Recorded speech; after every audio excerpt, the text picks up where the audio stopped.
believe it was a quadra-kill on the champion. It might have been a different champion. I can't quite remember, but It yeah, was Callista, yeah.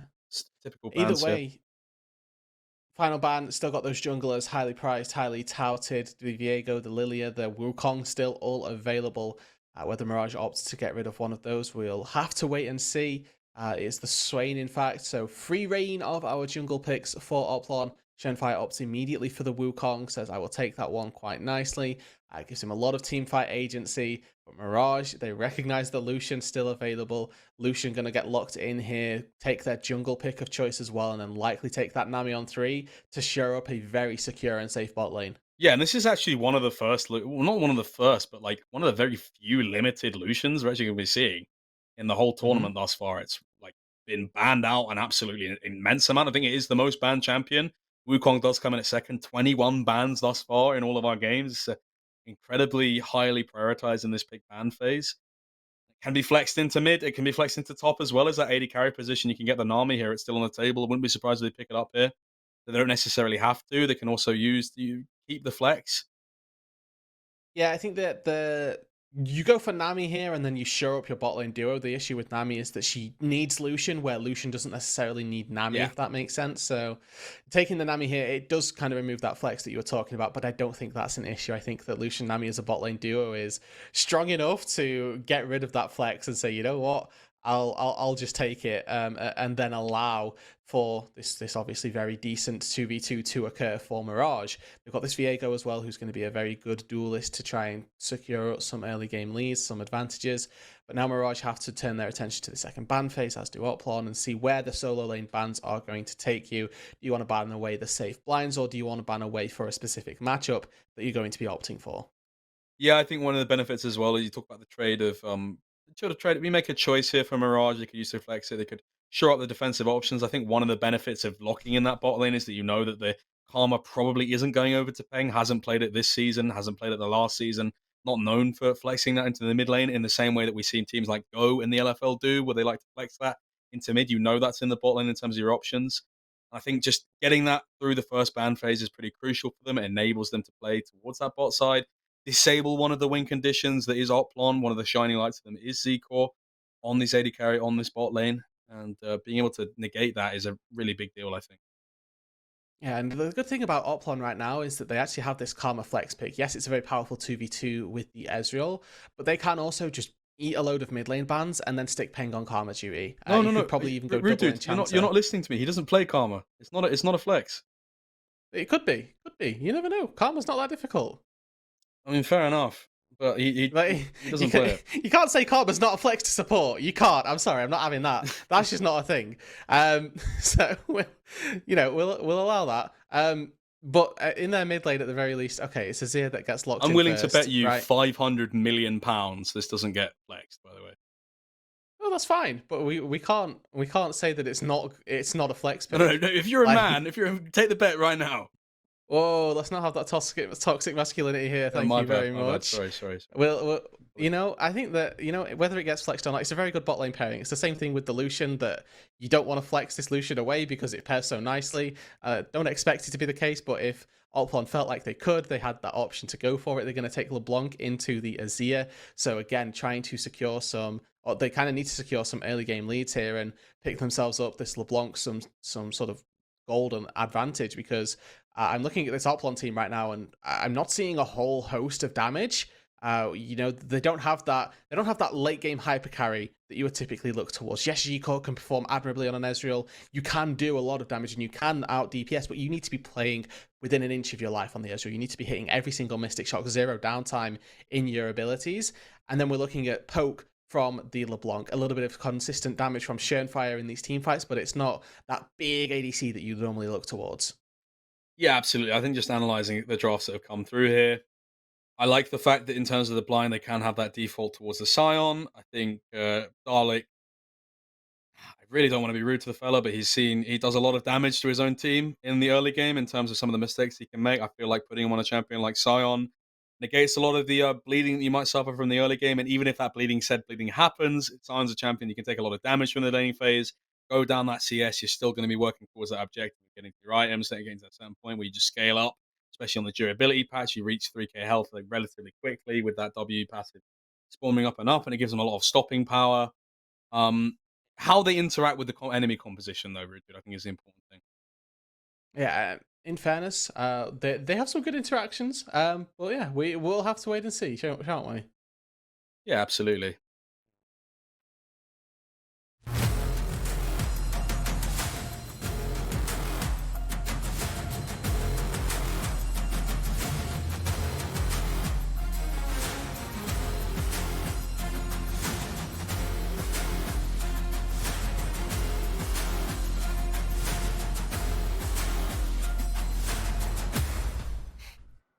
We are on to the Rift now, our first special graphic of the day.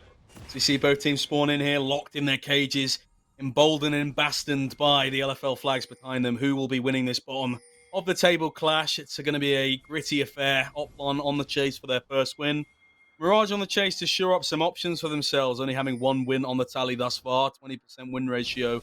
Thus far in the LFL summer split, looking to come back in a spectacular way here. And this is be a real mudslinger, rude dude. Yeah, this is one of those games that both of these teams really need to win. We've talked about their competition thus far being fairly difficult, but Twist could be in trouble.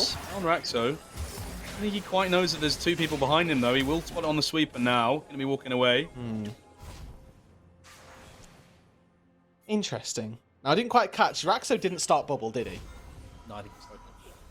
I think in that situation, you force flash from Twist. Yes, you're sacrificing a little bit of your laning phase by starting bubble, but having no flash in a lane that you're looking to really punish, I think could have been fairly useful, particularly when there were 3 people there. You may have even got the kill out of it with the timing that you had to cement some damage down.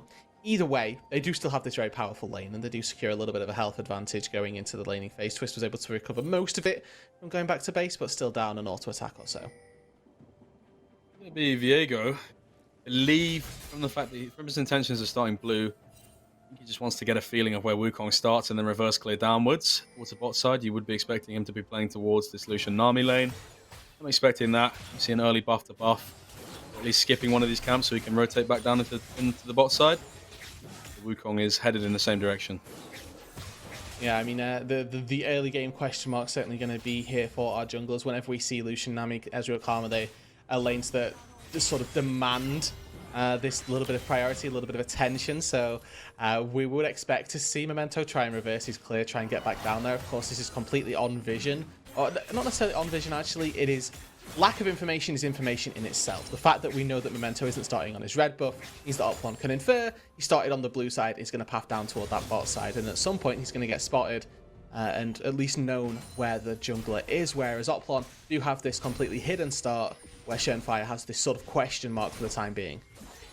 Yeah, completely. And Shernfire as a player, he's found it difficult to find some openings. I feel the games where they look better in the early game of when he can find that opening through the bot lane. Obviously, as you're saying, poised to do so, heading towards that bot side now. Whether or not the wave state will be beneficial. I think, this is good for him, accounting the fact that Lucian Nami will be getting the early push, I believe. When they get to level 2, they can bully out for the prio. He might be able to get the bot lane and punish for that. Yeah, and they need to try and crash this wave so that it bounces and resets. Unfortunately, Oplon aren't going to allow this for them, and this is a really scary lane state for Cody and Raxo. Because we can see Shernfire is down here, Memento didn't reverse his clear, didn't path down to try and support them in this, and now they need to be very, very scared of what can come through. Shernfire, there's a ward in the river brush, but there's not one in the tri if he's able to, navigate around that direction. So for the time being, at least they're not playing with this fear that they should have, but at a certain point, they're going to have to be very scared. Zekor and Twist have done a really good job just in terms of not allowing this wave to crash. They do see Shernfire now, but him just being here is good enough. The wave is in a really good spot. Have to force a base out of Cody's son. Now they're locked into a decision whereby this is going to stop this base here, most likely, I believe. I really like this, get it in time. I really like this ward from Memento, actually. This is something that Yike does very well from LDLC. Completes his first clear and then moves into the enemy's top side. When he sees something like this happen on the other side of the map, right? He saw Memento he saw Shernfire, in the bot side of the Rift. He takes his own time to delay his recall by 5 seconds, puts a ward down in the enemy's jungle, and now they're going to have complete vision. It's traded back on this other side. You can see Memento hides away from this ward, so they know where they expect this jungler to be, but he's actually dodged out on this one. Yeah, absolutely, and I think Memento is somewhat laughing here. He's going to get the second timer here, and now Kodi-san and Raxo with the support of Memento in a position whereby they can freeze this wave. It's going to be a little while before Shanfire can come and dissuade the push, dissuade the wave state that's here. Well, it's okay either way. We're still here with, at this point now, nothing really being garnered by either of the teams, and they've both actually got complete information on what's going to be happening between the junglers for the next couple of minutes. I expect this early game, I sort of said I expected it to be fairly quiet early on, and with your junglers, you know, fairly quiet and fairly well documented, that should continue to be the case. And I think that that's certainly very beneficial for Mirage this game. They've got pretty good team fighting with the Azir through the late game, and you already highlighted some of my concerns about Oplon's late game damage sources not necessarily being the greatest. So I think that they're looking for some early game successes where Mirage aren't necessarily pressured by that. Nice little trade onto Rangjun here. He has to flash away from the Mantra Q. Finds a nice little trade here. Lulu's going aggressive onto Dalek as well. Dalek don't have the cooldowns yet. W in around 4 seconds or so. Certainly a decent enough trade though, and if Dalek hits level 6 within this, he'll get it off these first 3 melee creeps from the wave. He can try to charge onto Bad Lulu with that unstoppable onslaught and maybe at least force a summoner spell, but Memento's here to potentially dissuade from that, and Bad Lulu can bait no this. vision, no wards. We'll see if Dalek's aware. Lulu can bait this really well. See Viego, I think that means he gets away here. Splash available as well. Forcing off the turret though, TP gonna have to be expended, and it's a resource gained. Mirage won't have to expend their top lane summoner spell to get back to this lane, and that'll generate them some advantage. It gives Baz Lulu a little bit of leeway in this laning phase now. Obviously, with Unleashed teleport changes coming through, it doesn't give them, you know, the cross-map capabilities so early on into the game. But it's still nice to see that Mirage have got themselves that advantage off the bot side. Or off the top side, sorry. Was doing a little dance with the minions here. It's going to mean, once again, Mirage locked into some beneficial wave set. They should be able to clear this out with the Q. You do see that W onto the backline minions will get rid of that wave pretty quickly. But I wanted to ask you, Rudu, a slow game, who does that benefit in this game particularly? Yeah, I still feel like it's Mirage favoured. Touched on a little earlier, right, that Rangjun in this late game as the Azir is going to have that agency, is going to have that team fight capability to really accelerate Mirage through these team fights and have that damage that I think is a little bit missing from Oplon. They've got themselves a decent enough front line as well in Bad Lulu and Memento. It's more of the...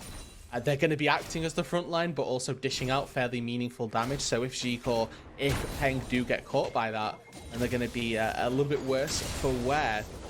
Expecting to see at least this Gnar have some fairly decent ultis. It will be fairly difficult to come by. This isn't your standard team fighting composition from Oplon. They have some very weird play styles that don't necessarily align with how a Gnar wants to play against, for example, and Ezreal can stay fairly far back. LeBlanc's going to be on flank angles. Shenfire is likely to be on flank angles as well. And overall, it may be fairly difficult for Bad Lulu to really navigate these team fights, but I'm certainly thinking it should be beneficial to Mirage.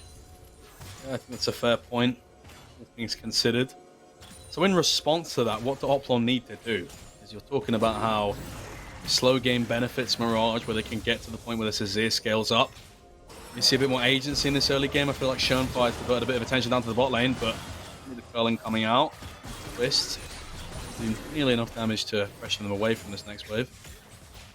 Yeah, we've not been able to see too much of how Rangjun's playing out this mid lane, but I feel like with no flash, if you're playing with the respect that requires, then there's not really too much for Oplon to do, but I would like to see them try and force a bit of pressure onto Rangjun, make this Azir a little bit fearful, and Raxo maybe walking into Shern here. Yeah, Raxo might have made a little bit of a mistake here.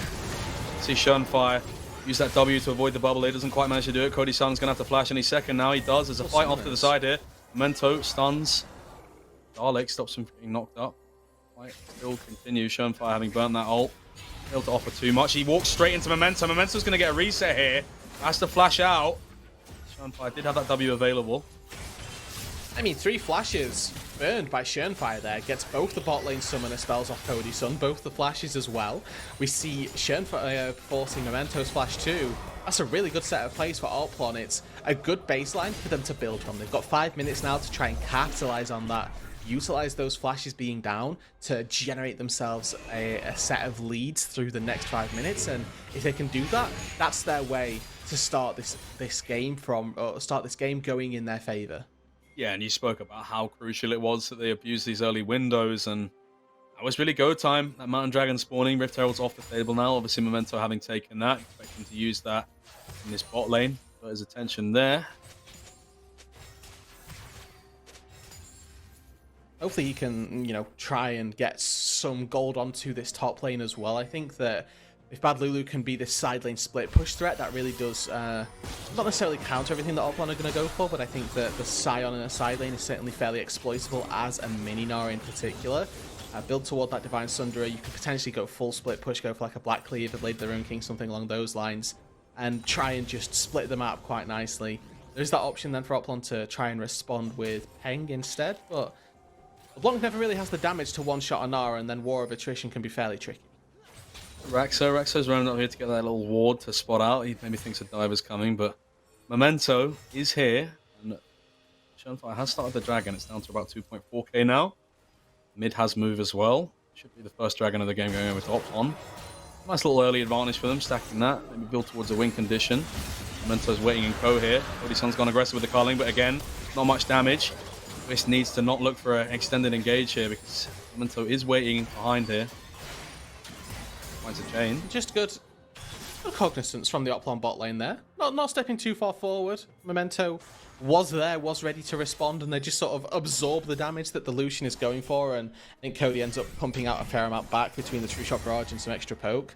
Actually done a fairly good job down in the spot side, largely even across Summoner's Rift. The advantages that we're seeing, about 10 CS in the mid lane, 10 CS in the 20 CS in the top lane, so overall, slight solo lane disparities, but nothing too detrimental just yet. I think that one of our question marks was going to be Dalek on this Scion, and so far, really hasn't had a bad time of things at all. We were expecting the Scion to be fairly weak. It was a blind pick from Oplon, so getting counterpicked by the Gnar, having this slight CS deficit, it's really nothing too detrimental, particularly when there was a little bit of attention focused toward Memento, or directed toward Dalek by Memento, that forced that early teleport and gave a slight advantage over to the Mirage top lane. Yeah, absolutely. He's pressure soaking right now. Dalek being quite the effective sponge right now, which is just a lot more than all you can really ask for.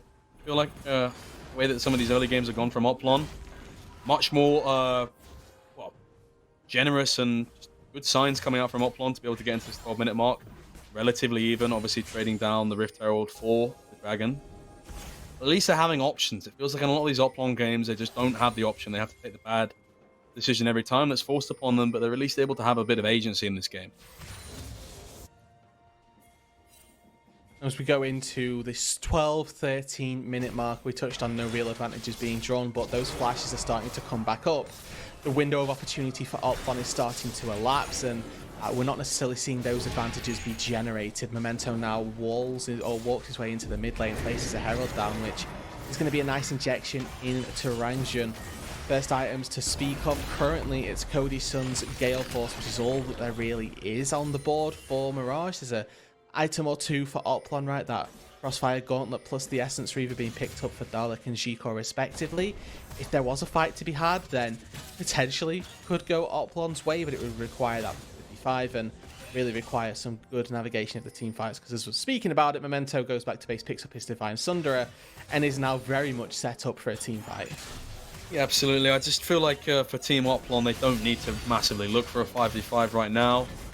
Like, just build towards your win condition, get your Drakes, see what the soul is, and then adapt the game plan around that. Sorry. I feel like right now, not really the time to go. Cody-san and Rax are really quite strong at the moment, especially with that Mythic completed. It's not going to go massively well, I don't think, unless they kind of play back or get a pick, rather. And regardless, I think we're in for a good soul, regardless here, because we've had Mountain, we've had Cloud. Those dragons have or are going to be available, unless I'm getting baited by the Cloud one and it's actually Hextech, but I'm pretty sure it's a Cloud Drake I saw on the wall a little earlier. So we're going to get Hextech Ocean or Infernal. Asia and Cody-san here. Flash away from Zico. Gets bubbled though, and that's going to be the ignite as well. One more auto will do it. That's first blood for Cody-san. Almost a double kill as well. Twist on about, I imagine, it's 40 HP now. I think after 2 ticks of the pot, that's about easily 20 HP there. Easily 15. One more auto attack would have done it. And this is what we spoke about. We spoke about how Oplon really needed to just not do anything for a little while. The dragon spawning in a minute, and an unfortunate bit of over-aggression from Zico here that hands Cody-san the first blood. Yeah, and importantly as well, it's worth noting that Cody and Raxo actually use their combat summoner spells here. Zico and Twist are never really in range to use theirs. If you look at the hotbars down on the bottom, Ignite and Heal used by Cody and Raxo, where Twist still has Ignite. Zico still has that Exhaust. Those important 2v2 summoner spells just not used, and ultimately ends up being the difference. We know that Lucian Nami is an incredibly powerful 2v2. Zico steps a little too far forward. That Arcane Shift was indeed very aggressive into Raxo, who sat ready and waiting with a Tidal Wave, with the culling ready to get rained down. They have no way of interrupting it. Just well played 2v2. Mirage coming out on top and securing themselves a very late, albeit, first blood. Yeah, 14 minutes, 13 minutes or so for the first blood. Speaking of which, did you see there was a game today in the LCK route where there was no first blood until like 30 minutes? I didn't, but I'm in no way surprised. Yeah, I feel like that is a consequence of the patch that's gone. A lot more chances of quite like tepid, slow gameplay as Memento's going in. He's going to find the W on Twist. Has to get out here though, but here's an engage from the side from Dalek. He almost gets Memento. Zico's ult does a lot. Bad Lulu's in onto Twist. Twist goes down. Rangjun has found a Shurima shuffle onto Shermfire though, but it is going to be Bad Lulu that goes down. One more kill onto Rangjun. Flash forward from Dalek. He's going big here. He had the counter engage here with the ultimate. He find Memento. Memento has no way out here, but Ellen comes in from the side from Cody-san. 2 kills for Oplon, and probably a Rift Herald as well. A one fight for Oplon. They get both the solo laners down. Bad Lulu dives forward and explodes his entire combo onto Twist, who even manages to stay alive. So very well played for the bot lane of Oplon there in particular. And Rangjun dashes a little too far forward, goes for the swoop, but doesn't manage to take down Zico, who just permanently DPSing him down. And in the face of 3 people, the Azir at this point certainly not with the damage to deal with all of the Oplon carries at this stage. So it is a one fight for Oplon. It is the Rift Herald secured. There's a Cloud Dragon on the board. It looks like that will have to be forfeit for Oplon since they spent that time securing the Herald, and it means that Mirage, they stop that Drake stacking, that potential early win condition that Oplon would have looked to build towards. No longer going to be available. The Infernal Soul going to be our Drake of choice this game round. So that extra damage certainly going to be required for Oplon the later this game goes.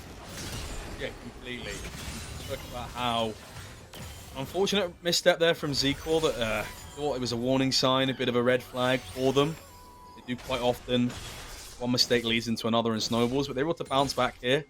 Big step up from Dalek there. It wasn't necessarily a beneficiary or rather assist to the kills, but he was the one that really started them and got a good position into the fray, prevented Memento from really being able to find anything beyond his initial engage, and came in with a really cool looking side angle ultimate up from bot lane. And yeah.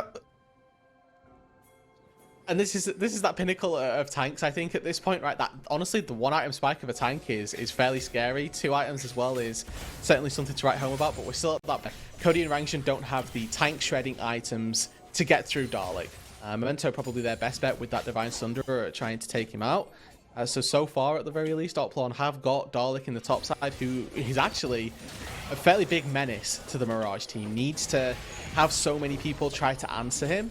And that team fight, as we sort of saw, went very well accordingly. We do have this, as we've mentioned, fairly slow early game, and we're at the point now where Baron's up in a couple of minutes. Neither of the teams, I imagine, going to be particularly well drawn to it. We have obviously got Mirage with a much better Baron taking team. The Azir itself is probably outweighing really anything that Oplon have got to throw at that.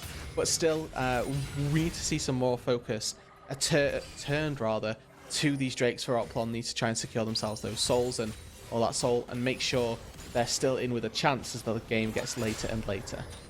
Yeah, absolutely agree with you there. I feel like Oplon rather limited in their options in terms of if they want to start up a Baron, they sort of have to get that exchange fight whereby a numbers advantage is generated and they can therefore pressure it because it's single target damage. You've only really got your Ezreal doing out DPS, and until he gets to around 3 items or so, it's not going to be relevant enough. Whereas compare that to a buffed up Lucian and Azir, even at 20 minutes, the Baron take from Mirage is not that bad. They really have to, like you're saying, Rude Dude, being locked into that decision tree, have to divert their attention towards these dragons. And it's big for them, for me, as well, in terms of how can they translate the pressure that Dalek is starting to build. We spoke about how Dalek as a player can get abused in his laning phase. He's good in these team fights later. We saw that previously. He's now built up to a point where deficits he experienced in the early game isn't too much now. He can actually contribute a lot. Can he help them can he help contribute to a vision line that will then translate into these dragons? And for Mirage, obviously, you know, we talk on Oplon and all of their sort of woes, their concerns, what they need to try and start doing. For Mirage, I think that the sit back and wait strategy may not be one that is necessarily employed too frequently with Lucian Nami lanes, but is one that they can certainly get away with here this time round. They have the Viego X Factor in a late game team fight. Those resets going to be so very crucial, and they have a pretty good tank shredding team as the game gets a little bit later, with the Azir in particular. But getting that first reset, trying to take down Dalek when those items come through, is going to be fairly easy. And when Memento gets that reset, obviously going to be a very devastating team fight presence alongside the Azir.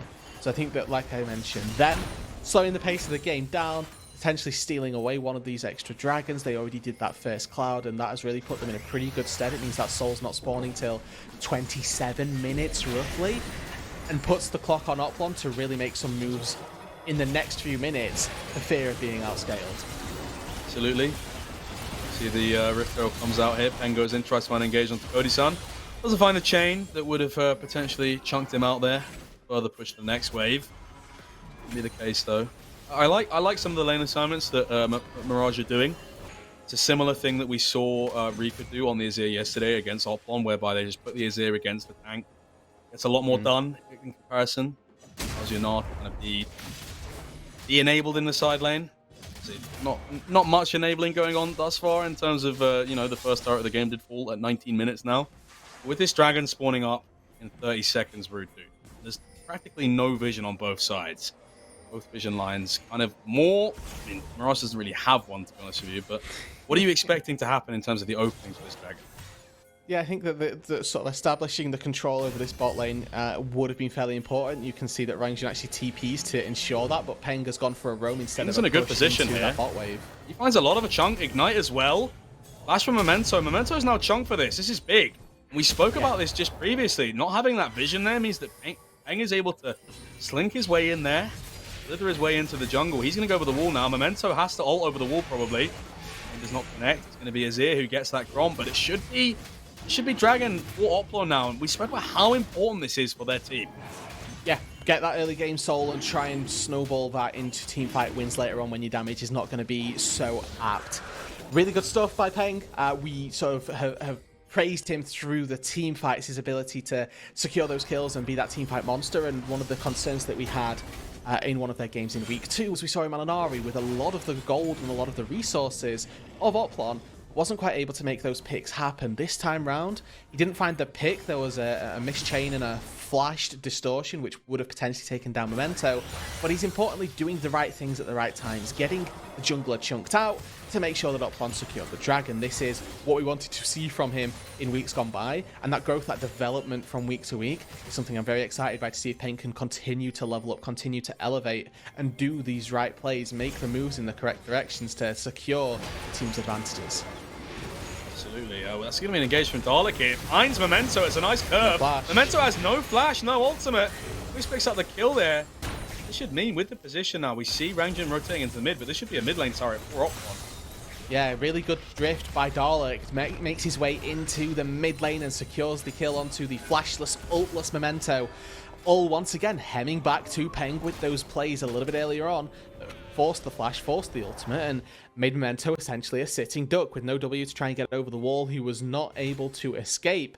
And pick there for Oplon. It secures them a mid-tier 1 turret, which allows for much deeper vision to go through. It gives you so much ease when getting into the enemy's jungle, because you don't have that that sort of safe space for Mirage to try and default back to and stop your roll from. So overall, a great pick, a great turret to get, and now we need to see how well that vision line gets extended. If we look at the bot side of the map in particular, that jungle of Mirage is completely littered. It is a Christmas tree down there.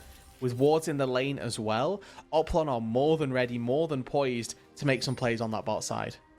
I have a bit of lore for you here, Mr. Rude. Go on. So Oplon last split, essentially, they came into their last 2 wins of this split, their only 2 wins of this split, relatively late into the competition, picking up their first win in week 8, in a moment that was almost like, nobody beats Oplon 15 times, They got their first win. Do you know who that team was that they got their first win?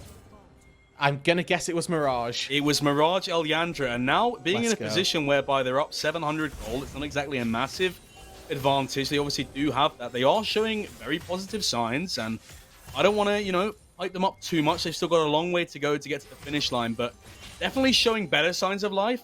If you consider the fact they hadn't won a game up until week 8 of the competition. We're in week 3. Oplon looking a lot better. Obviously not able to pick up a win just yet, but at least in a beneficial position for now. The thing for me with Oplon has been that in all of their losses, there have been signs of life, where I think that in other teams' losses that are higher up in the standings, there have been losses where we're just like, that looked brutal.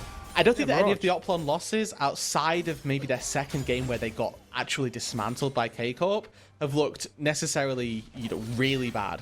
So I think that we're waiting to see Oplon find their first win, which feels inevitable, and it could well just be this game now.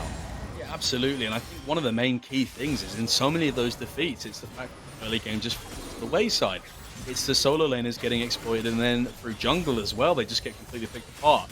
We're in a game now where it's actually the fact that, we spoke about Dalek, he's really at an advantage now. The Nara's not been able to do enough to justify the counter pick. Peng's been able to find these great engages to secure these objectives, and it's a much cleaner game because one of Oplon's strengths is they're able to find and they're able to look a lot stronger in these later game team fights where they look a lot closer in terms of competitiveness when it comes to some of these fights. And without having the massive deficit from early game, you'd expect them to be able to send some shots in the oncoming minutes.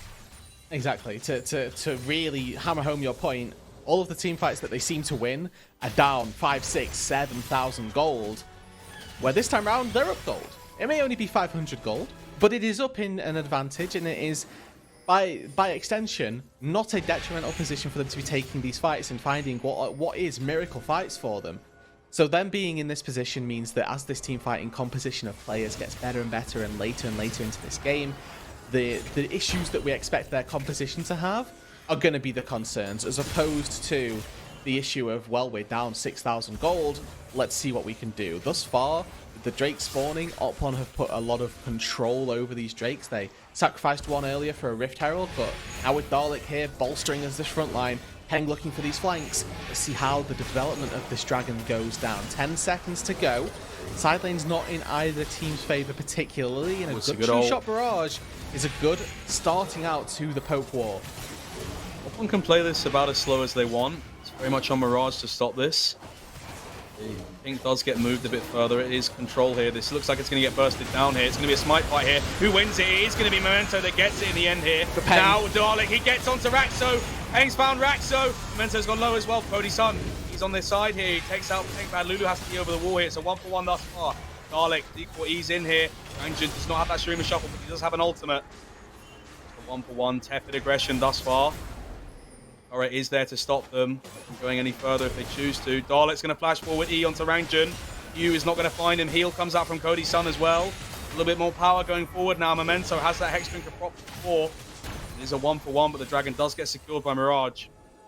So a win for Mirage, stop that Drake stacking and secure themselves an objective in their favour. I think, honestly, bad target selection by Peng. He dashes over the wall, focuses Raxo when Cody was right there. I feel like if you go for the Lucian, this team fight could have gone much better favourably for you, and you could have done a lot more with the window that you'd have garnered.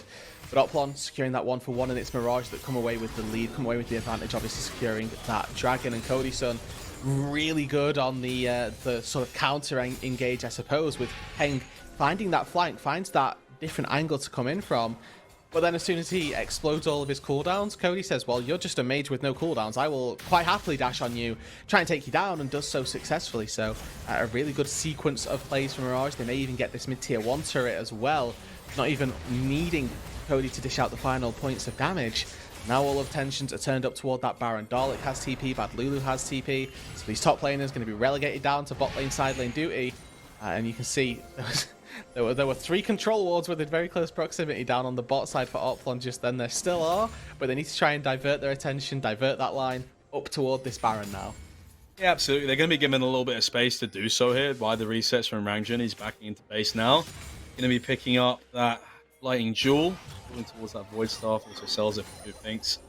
It's going to be a vision control game now, with all teleports pretty much on the table. 1 for the side of Oplon, 2 for the side of Mirage. Mirage had that vision line quite deep in the jungle of Team Oplon, but that gets cleared out now. No TP flanks to be afraid of. With that mid lane turret as well being traded now, it's not necessarily the case that Oplon can pong these waves deep into enemy territory, get that priority, and prevent the rest of the map being open. And I want to take a second to touch on the build path of Rangjun. He's recognized what his mission priority is, and it's kill Dalek. The Lucian, even when you go for things like Kraken, Slayer, Phantom Dancer, it's not an optimal build path for a Lucian in terms of how you want to be playing him out, but he's recognized Rangjun here that he's the one to take down the tank. Demonic Embrace plus Elyandra is double focus on killing maximum HP targets, one of which Dalek is very much so. So we've seen this build path come through, very well optimized to kill Dalek, and it means that this front line is going to slowly become more and more difficult for Dalek to stay as. He's building towards this force of nature now, recognizing that the main threat for him is indeed Rangjun. But if that force of nature doesn't come through before this next fight, it does. So he's a little bit better off now. But these crucial item spikes being hit by both of the crucial solo lanes that we've been talking about, building up being what had been honestly weak points for their teams, and now looking to be those carry forces one way or the other. Dalek looking to be that front line that alleviates some of the pressures on Oplon's backline, where Rangjun needs to be the DPS to chew through the front line to allow everyone else to go forward. Yeah, absolutely. I wanted to bring attention to a certain other thing that's been built here. What do you think about Cody-san opting in for the Shireldas over the LDR? You would traditionally think you'd want that beneficial against the Wukong and the Scion, obviously, but opting in for that slow passive benefit, I feel like that would allow him to navigate some of these team fights a bit easier. Yeah, that's the nature of Shireldas. Obviously, you can get away from some of these more crucial engages that Dalek and Shivire are going to go for if you end up using just a piercing light on them. It also allows for really good chase potential as well a little bit later on. When you've got the W coming out as well, the Ardent Blaze, you're going to have a pretty good time of things just using that as a really weird slow that people don't necessarily expect, as well as the culling, which is just very good at chain slowing one target in particular. We'll engage on to Raxo. Cody-san. Is that enough? Sorry, not Cody-san. Peng is the one who goes forward there. He manages to take him out with the last tick of Ignite. And Peng, time and time again, is able to find these crucial picks or crucial chunks that make these dragon areas become very, very, very susceptible to Oplon takeover. He's done it again. And that's exactly at the right time. Look at the Drake spawn. It's 15 seconds away. Raxo is 22 seconds away from spawning. So this is, to all intents and purposes, either a 3-dragon for Oplon or a very difficult fight for Mirage Elyandra to try and take to prevent it. All off the back of one pick. Peng at the right time steps up for the team and has put his team onto Soul Point. Absolutely, and it's absolutely crucial from the man himself here. Talk about him being someone that you wanted to see mount in his successes. He has definitely been mounting a few kills here, getting a crucial chunk in the previous 2 dragons ago against Memento that allowed Oplon to get this Drake, and now finding that pick onto Raxo. That comes in from Dalek. Twist and Zeke are off to the side though. Bad Lulu has flash. He's going to be getting stunned up here by the W though. He's going to get taken out though. That means that 55 seconds now with a level 17 or 18 Bad Lulu. Surprised Oplon don't divert their attention to the Baron here. I think that with Bad Lulu down, you have a real window to try and make a play happen, and that pick, we saw them take down the support and secure a dragon, take down a top laner at this point. Could have potentially opted toward the Baron. Instead, they're going to take cut their losses, take the wins where they've got them, and make sure that they're not overextending and giving over a window of opportunity to Mirage Elyandra. Respectable play on, regardless of the call, but potentially one of those things that a team with a bit more experience in these late game situations may look to try and force more advantages. If we look at what they've been able to do with the Bad Lulu Death Timer, it was catch waves, push out another wave, and now they're going to set up for that topside vision, but it's all a little bit delayed. It's about 30 seconds behind where you would have liked it to be going into this position of the game. Yeah, absolutely. We spoke about how it was not necessarily a ticking time bomb that we used to. We spoke about how we hyped up Adam's Kale in the last game previously, but Azir has reached that threshold of 3 items now, whereby he is going to be doing a lot of damage. It's going to be hard for Peng to find his way in here. I think one of the crucial elements of that LeBlanc is if he places any sort of CC when it goes in, he can really get flared up here. We saw that previous game from Shektalad's LeBlanc. He was going in and getting about 80% of his HP shredded if he wasn't quick enough in terms of flicking back to the original position. So he has to be very careful. A lot of this game is on Peng's individual performance. He's a real one to watch in these team fights, especially as how slowly the interims between these dragons are being played out. It's really racking down to that. And if they can find the soul, Peng can come up huge again. It's going to be a massive victory for Oplon. And now I want to draw your attention to those items then to see how easy that's going to be. Granted, Peng secured himself with that Rabadon's Death Cap. The triple pen or the all pen item so far is about, like we say, max damage. Now they're going for a fight. Here. It's going to be Dalek coming in. Can't quite find anything. He's getting Karma shielded up. Goes forward. It's not going to be much. It means that Gnar has a little bit of time to work with here, but Oplon have to make a decision here on what they want to do. Yeah, they have nothing to answer Bad Lulu now down in that bot side. That TP is a very big expenditure for Oplon for them to get nothing for it. This is a crucial step now, what Oplon do with this time. They've got obviously this window where they're going to have no TP for the next 4 minutes at this point, and Rangshun has his as well. Peng might have found a chain. He finds another chain. Memento's going to have to flash, but he still gets stunned up here. And it's massive from Peng once again. Finds the crucial pick onto Memento. All eyes on Peng here as he finds a pick that is going to lead a lot of pressure here. Important to note, Bad Lulu still pushing away in that bot side. Oplon need pack now with another crucial advantage being given to them. He's over the wall now, goes on to Raxo. He comes up big. Didn't quite do enough damage. He couldn't find himself in that space for long enough to get the chain off. Raxo's going to have to go back to base now. Someone has to answer relatively soon. Bad Lulu. To get Baron, it's big for Oplon. Big from Peng. 1 minute 40 on the Dragon. Crucial picks from the Oplon jungler. Missteps from Memento, had ult, had flash, and didn't use either of them to dodge out on either of the chains in time or appropriately. That leads to the Baron going down. Yes, Bad Lulu makes the best of the bad situation, secures himself a little bit of extra gold with that bot lane tier 2 being felled.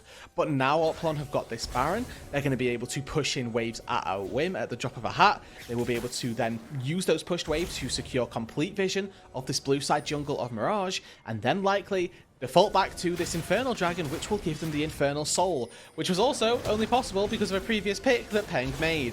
So far, this mid laner, we asked him to step up, we asked him to look for these crucial picks at the crucial moments, and he has done exactly that. Level 18 on the LeBlanc, mid-game monster, and now we step into this late game where these picks are just continually being found, and looking to see how many more he can take and see if it's, again, just going to be the Peng show, where he finds a pick at a crucial time and then sets up for an objective. 40 seconds now. Mirage going to have a tough task of finding their way into this Baron area. You can see a lot of the vision being stepped up here from Twist and Co.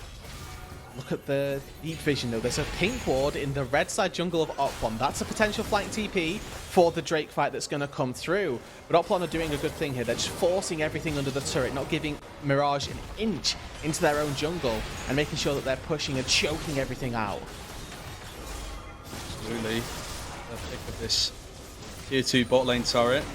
Bad Lulu's trying to stack up that Mega Gnar, trying to stack up some of it in the mid lane.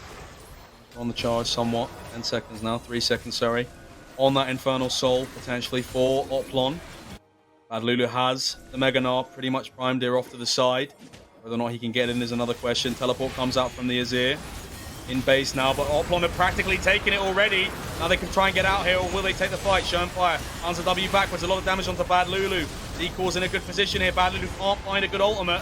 Peng's on the rampage here. He goes onto Cody's son, but he whips back. Do much here. They don't have to take the fight. They don't want it. They've got on their objective here. And will they look for more? A very tight fight here. No big commitments from either side. We talked about these issues that Oplon were going to come into, and at these late game team fights, it's a lot more difficult for them to navigate. Peng wants these flank angles. Fire as well needs to try and get into the backline, but going straight through the front door, not necessarily the easiest way for Oplon to navigate these fights. Need to be utilizing vision that we've seen Peng do so well. But now they have got that Elder. The Baron is about to wear off. Or rather, the Baron is about to wear off. They have got the Infernal Soul, excuse me. And that adds a lot of their team fight capabilities. It makes it that they don't have to play it necessarily perfectly. They can use these dive tools, apparently, to just go in. Dude, that teleport's going to get absolutely cancelled there. Lulu does use that. It means that Oplon are able to take this middle inhibitor, break open the base with not much punishment off to the side. Good. As Flash here, might try and look for a Shurima shuffle. Pen goes over the wall. It's a lot of damage with that Infernal Soul. It's about 40% HP taken away from Rangjun. Dalek has 6,000 health. It's crazy. That's not an exaggeration. That is literally 6,000 HP that Mirage has to cut through. We see that that we've got Rangjun building toward this tank shed capability, but that's still so much to try and cut through, buying so much time in that front line, and now they're going for a fight. They are going for a fight indeed. Rangjun chunked out here, goes into stasis. It's a big engage from Dalek. This could be massive. Take your pick, take your fancy. Peng is in, he gets a double kill. It could almost be a triple. Cody, Sun and Bad Lulu are only 2 members. Dalek flashes forward. They're calling on the base now, Oplon. They're calling for their first win of the split. It came in week 8 in spring. It will come in week 3, a lot earlier for them. Gratuitous fortunes are on the cards for Oplon. Great trends going forward as they fall upon the base here. The Nexus turret, Peng goes in for another one. Peng has been your one to watch here. Pick after pick, kill after crucial kill for his team here. Puts his team on the back. Mirage have no answers for the onslaught of Oplon. A beautiful game, and that was the mid lane performance we've been waiting for. Peng, all split long, has shown us signs that he can perform like this, and up against Mirage Elyandra, he steps up huge, finding pick after pick and enabling his team to secure those objectives in the